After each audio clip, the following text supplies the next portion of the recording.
O gina ang kalahian sa pari ug sa pastor. Kay ang pari gisugos Ginoo, sumala sa Salmo 132:16 nga ang pari gyud maoy gisugos Ginoo nga pasangyawon.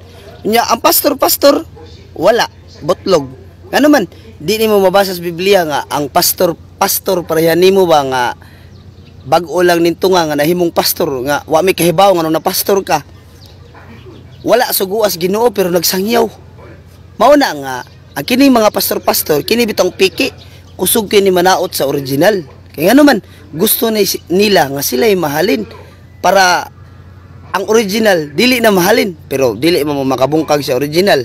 Mao na nga ang kalahian sa pastor og sa pari dako kaayo. Ang pastor dili sinugo sa Ginoo pero ang pari pinili og sinugo sa Ginoo sumala sa Biblia. Kaya ang pari walay putol hangtod sa hangtod.